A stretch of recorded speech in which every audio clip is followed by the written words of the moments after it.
your main event.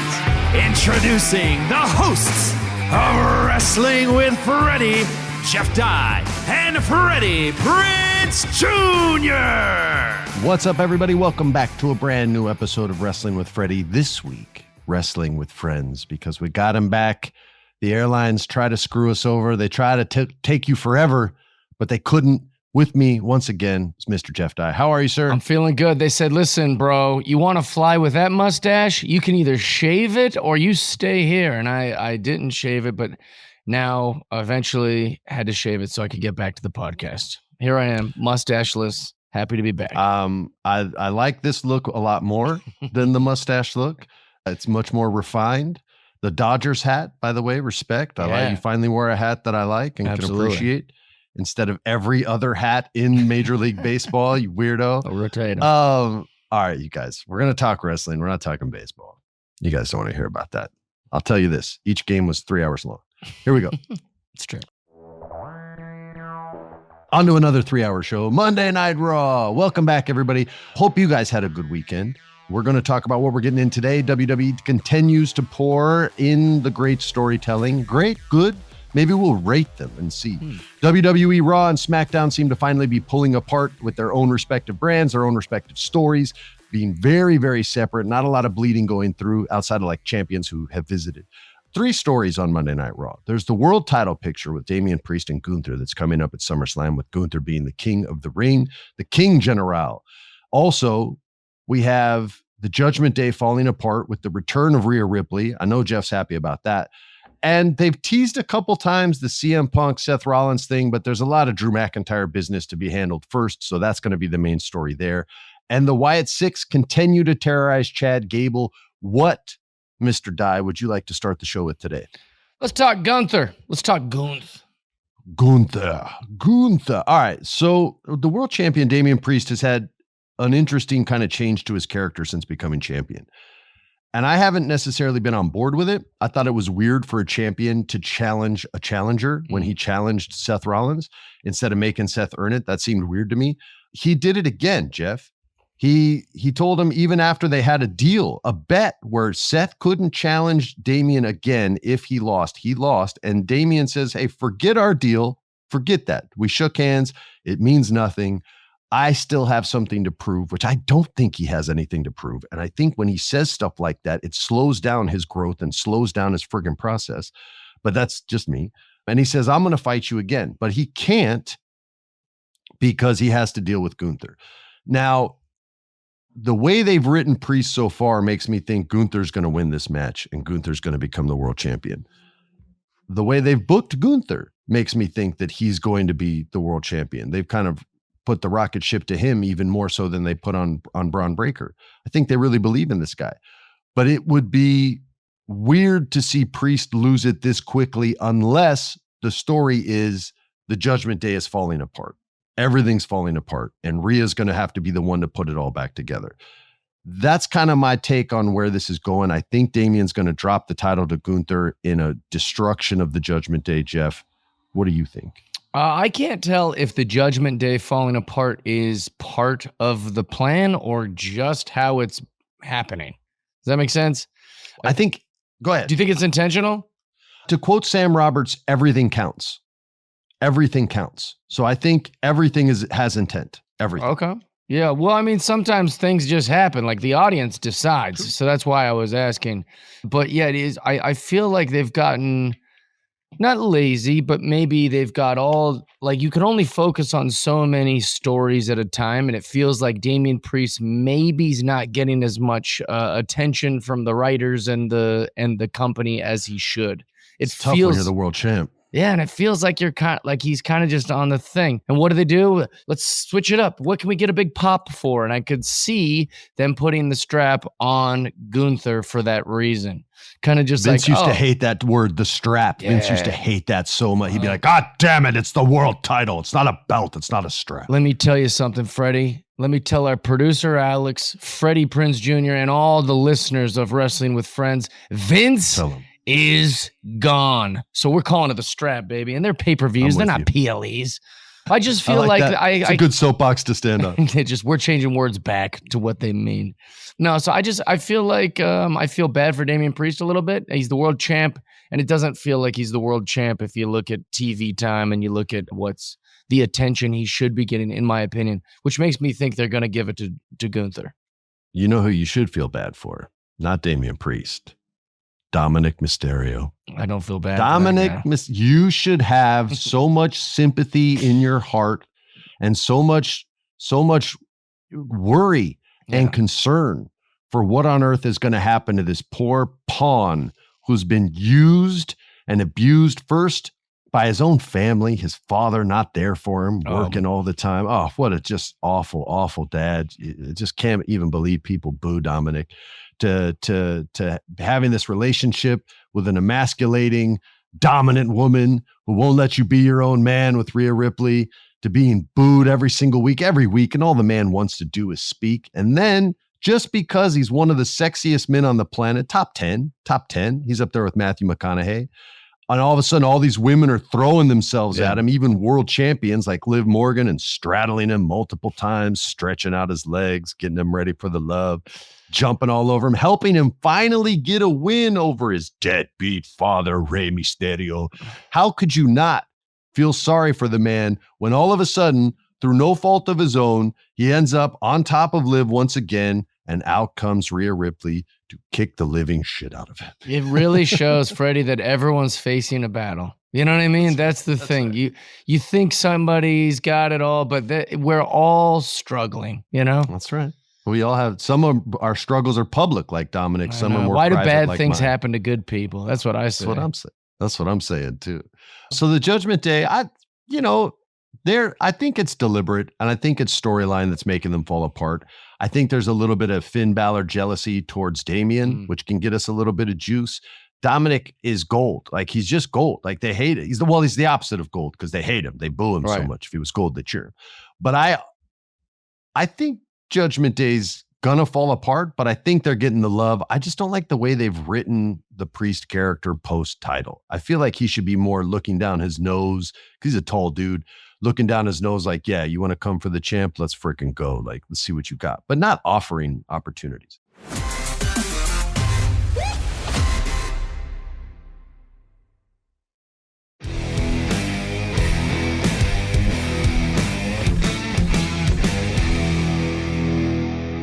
Moving on, the Wyatt Six. They continue to terrorize poor Chad Gable, another man that you should have sympathy for. He's lost everything. He's lost his Otis. He's lost his Tozawa. He's lost his Maxine Dupree. He's lost everyone, and it's his fault, granted, but I feel like he's learned his lesson. He got shot in the head by one of the Wyatt Six and recovered miraculously, and still they boo. Yeah. And still they cheer when it's time for him to get attacked by the freakish Wyatt Six. Let me say this. I haven't been the biggest Uncle Howdy guy. In the past, you haven't. You're coming around. Well, I think I am. The segments, the edited VHS segments of the psychiatric kind of Bo and Uncle Howdy intercut thing have shown that Bo can talk, that he can act. Mm-hmm. I'm not sure why they showed Bo in Adam Pearce's office. We'll find out what that's about. We record these on Mondays, so we might actually find out a little more before this episode even comes out. But he can act, and he can carry this performance. I don't know if he can do everything, or if it's just because it's so close to his heart, and that's why it's so good, and time will tell. But I've criticized it when I didn't dig it. So when I do dig it, I need to say the same thing. And Bo Dallas did his thing. Bo Dallas did his thing big time. I'm looking forward to seeing what he's going to do next. I'm still not all about the Wyatt Six stuff, but the Uncle Howdy and the Bo stuff is starting to grow on me. Not like a fungus, like a nice thing that grows, a flower. Well, they are being very slow. I know you like it. Yeah, they're being very slow with it, which I think in the past I would have bothered me, but because I don't want this to fail, I'm fine with them doing it as slow as they're doing. They're really just kind of giving us a little bit at a time. You see that in horror films, in a scary movie. Good ones. Sometimes they don't show that monster forever. It takes so long. You're like, when are we gonna see the creature? Then when you get it, you're a little more appreciative. In crappy movies, they're just monster this, monster that, bad lighting on the monster. You go, what is that? Why did they make it look like First that? act monsters are crappy movies, man. You got to make them wait. Oh, it worked a couple times. Yeah, generally. Yeah, 100%. I should qualify that. So I feel like they're doing that with this story because they've got a lot of responsibility to do Bray Wyatt correctly. And so I'm fine with it. And I like the way things are going. Yeah, Chad Gable, dude. Who'd have thought he'd be such a big star right now? Like they were talking about he was going to leave the company. He resigns and he's in the top storyline. It's amazing. I mean, I think we've talked about Chad Gable 4 times on this podcast since its inception, and now he's a big part of all the stuff. So good on him. Way to climb, buddy. Friday Night SmackDown, the term that The Rock coined, SmackDown. Mm-hmm. There's only one real story to tell here. And that's the bloodline. Solo Sikoa is talking his ass off in the middle of the ring. He's not just going scripted. He's interacting with the audience as well. And he's doing it at a high level. Cody Rhodes came out and was like, I don't care how good you are on the mic, you son of a bitch. I'll fight you right here. I'll fight you right now. And Solo Sikoa said, there's 4 of us, you dumb dick. He didn't say it. This is his intention. This is why Freddie watched it. And he gets surrounded, and then he gets the shit kicked out of him because it's 4-on-1. Cody, this was a dumb move, my brother. I know you got beef with the bloodline, but you got to come out with numbers, a baseball bat, a chair, a chainsaw strapped to your hand like Ash from Evil Dead, That'd something. Awesome. Yeah, it would. I mean, didn't Arn Anderson say you need to come out with a gun in AEW or something like that? He's the Like best. You can't walk out to 4 people and not expect what happened. Randy Orton came out. He got his ass beat too. Jacob Fatu is huge and looks bigger every week. I don't think he's growing that big. I just think I'm accepting his size and going, oh yeah, that's a huge son of a bitch who's going to kill everybody. He's sick off the ropes. He's scary. He's intimidating. But Solo Sikoa said something really interesting, which was, if Roman comes back, which before he said he's not coming back. That's what he said to the wise man. But if he comes back, he's going to acknowledge me. I'm the head of this table. And he's right, you guys. And I'm not saying the Solo Sikoa character is a babyface, but hear me out. Roman fucking left.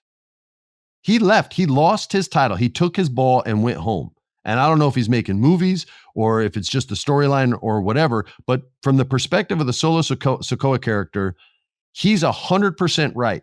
Roman left. The head of the table stepped down. Whether he formerly resigned or not, he stepped down. Someone has to handle shit. And you can't handle shit in a lame duck situation. It's like a coach in the last year of his contract. None of the players listen to him. They want those extra years. That's what being the head of the table is. That's your guarantee that you're the boss. So for him to wear the necklace now and be acknowledged by these 3 badasses, and one of them being way more badass than the other 2, and Jacob Fatu, just in his looks, they've established something new here, and they've established it super fast. I did not think Solo Sikoa would be that good on the mic that soon.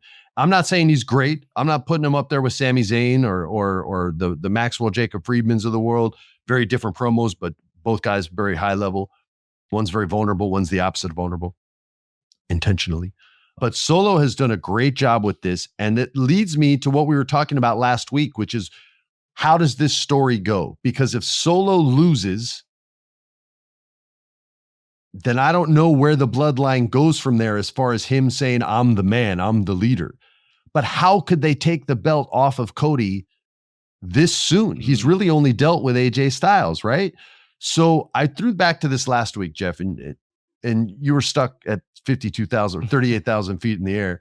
There's a precedent for the title going back and forth. They did it at around 2009, 2010 with Randy Orton and John Cena, and the belt went back and forth between these 2 men. There's a world where Solo Sikoa can win this match at SummerSlam. He's got 3 other dudes to help him, and they haven't been banned from ringside, at least not yet in the storyline. There's a scenario where Solo Sikoa can win the world championship and be the universal champion, and Cody has to deal with the bloodline all over again. The other alternative, the only way I can see it if he loses, is if Roman comes back almost right away after the loss and is like, no, dude, I told you, you keep your hands off him. And this is why, because you weren't ready and you lost and you made us look weak and I'm the tribal chief. And then you can go to town with those two and you don't have to worry about the Universal Championship for Roman and Solo because it'll be bloodline versus bloodline. But I think there's a world where Solo could potentially win the Universal Championship. I know it sounds crazy, but is it crazy? Crazier things have happened, but I will say, would that be the fastest rise of a wrestler ever? It would be fast. It would be fast. And I don't know if it's warranted. I just saying it's possible. Yeah. I love the bloodline. I love everything they're doing. I love the way they play the numbers game. They've written it very realistic, like they don't make it sound like any one of these guys is like a Goldberg or a Lesnar that's just going to come in and smash a guy no matter what. It's always kind of like a pack of hyenas, like a pack of dogs.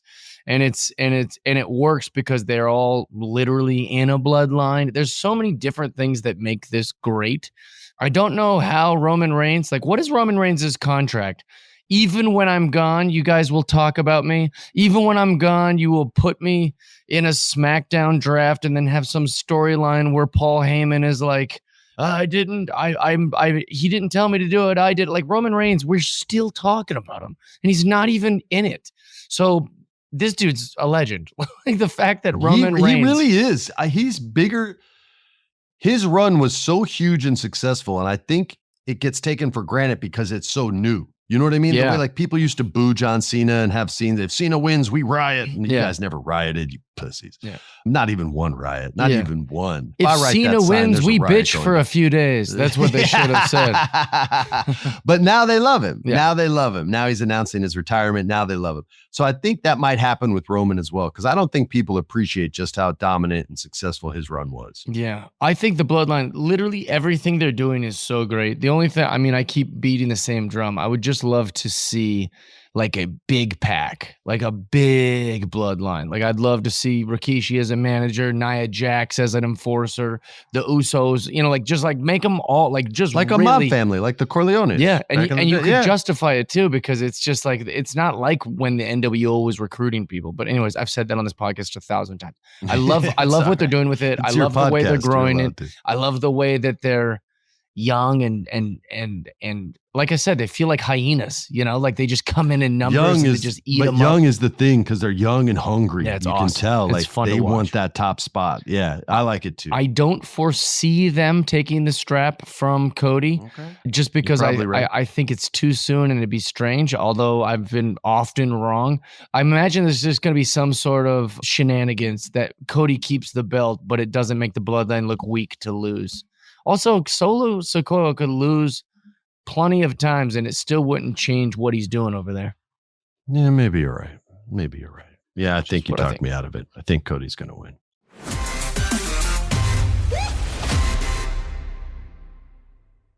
All right, AEW. Now, normally AEW is known more for its matches than the storylines outside of the Maxwell Friedman of the world and Christians of the world, but not too much outside of that. But they are trying to start a couple new stories that we talked about. Britt Baker and Mercedes moving forward. We talked about, and when this podcast comes out, it'll be on a Wednesday. So that Wednesday night will be Dynamite. We can see where that's going. We also have talked about the beginnings, the birth of a storyline between Will Ospreay, who sat on the top turnbuckle and just cut a promo on MJF, which was really good. Not his best promo, but still really good. So this is still in its infancy. I know they're going to wrestle for the title, but there's no way this match is going to have a finish. They're not just going to give you a finish on that match before the story's even started. So I don't think we have to worry about that. So the one story I want to talk about, and we never talk about Toni Storm and Mariah May. Well, we've spoken about Mariah May, but not Toni Storm as much. But she's been the catalyst for the Mariah May storyline, basically. And it's all of the weight of the story has been on her shoulders. She's had to pull it off with this character. She's had to pull off a realistic storyline with an unrealistic character, right? She plays this, for those who don't know this, 1940s movie star, like the, not 1940s, but like the Betty Davises and that kind of drama, or Madonna Vogue, Rita Hayworth gave, that kind of bullshit. So that's her thing. And she's having to pull off this realistic relationship and storyline with the Mariah May character, who's the one we know is eventually going to get over. She can talk, she can wrestle her ass off, she's got the look, she's got everything. So she's been in this tournament, Jeff, to see whoever wins the Owen Hart Cup gets a chance at All In at Wembley Stadium to fight for the championship. And this girl whose mentor is the world champion wins the tournament. So there's mixed feelings there, right? You would think that Toni Storm would turn on Mariah and be like, now that you've won the match, now you're going to see what the real champ is like, bitch, here's the shoe, wha-pow, and she beats her with the shoe, right? That is not what happened. What happened was Mariah May turned her ass on Toni Storm and beat her bloody with that platinum blonde hair, so the blood was shining even more, and a white high-heeled shoe, so the blood showed up even more. I should have known when she was wearing all white, she was going to bleed like the way Maxwell did with CM Punk when he got his blood all over him. Someone's bleeding when a wrestler wears all white. It's just the fact. But she beat her ass, and the Toni Storm reaction, her sell, as they say, to getting beat up. And it wasn't just I'm getting beat up. It's I'm getting beat up and I've been betrayed by the woman I care about most on this planet. And she was like screaming out, crying while she's getting the shit kicked out of her. And then Mariah May puts her face against the blood and comes back, and there's this like perfect profile of Toni Storm's face and blood on the side of Mariah May's face. And they didn't even wipe it off. They took photos later that night and showed them on social media. It was so gangster, Jeff. And this girl is a British girl. She's going to be wrestling at Wembley Stadium in front of her countrymen, wrestling Toni Storm, the Aussie, who's also wrestled in England, has a good fan base there, and the English fans love Toni.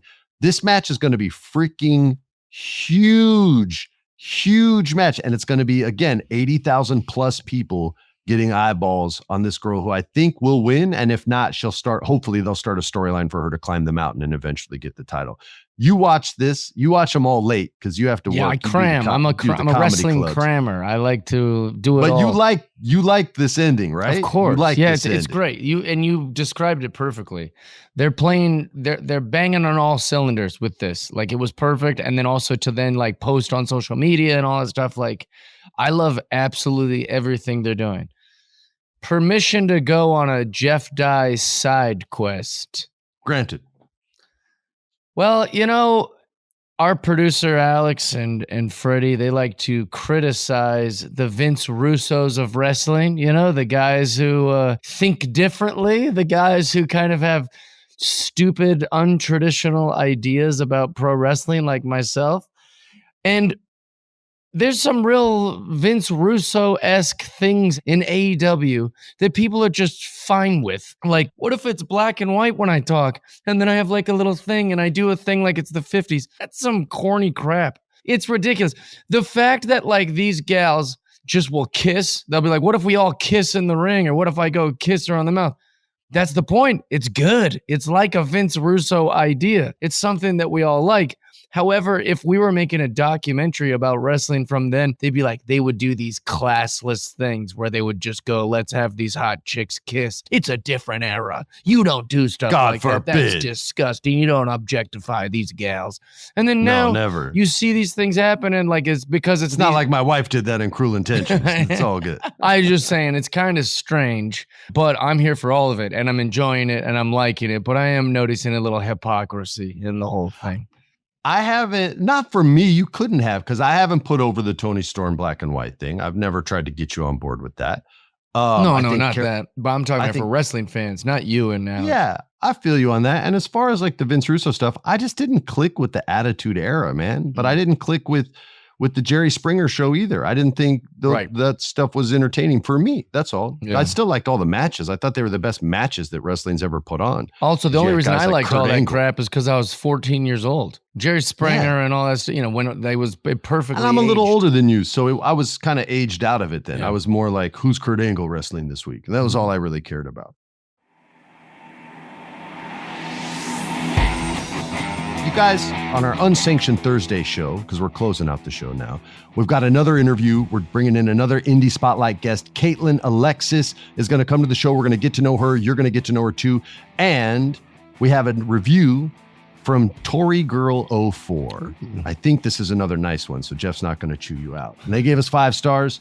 And Tory Girl 04 says, if you love wrestling as much as I do and want to hear some fun conversation about the different stories playing out, then who better to get them from than the 4th most relevant member of the Scooby-Doo franchise? Oh, wow. All jokes aside, Freddie's history in the industry brings a fresh take on today's product. His co-host Jeff Dye adds a fun element to the conversation, making this a must-listen every week.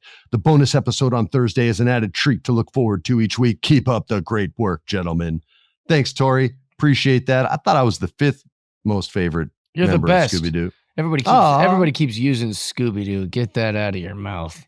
Who got to drive the van, y'all? Exactly. Who got to drive the van? You're the man. I would say besides the Scooby, the dog, you're number 1. Yeah, Fred's the man. Scooby wins. Jeff. I mean, because he's Scooby. Yeah, it's called Scooby-Doo. Yeah, he's a funny dog. You can't beat a dog. But Fred's a close second. Absolutely. He's a close second. And Scrappy-Doo, shotgun. Ladies and gentlemen, thanks for listening. We'll see you guys tomorrow, unsanctioned. We're doing more Indie Spotlight. Thanks for listening. On behalf of the great Jeff Dye, I'm Freddie Prinze Jr. Peace. We out. This has been a production of iHeart's My Cultura Podcast Network. For more podcasts from iHeartRadio, visit the iHeartRadio app, Apple Podcasts, or wherever you listen to your favorite shows.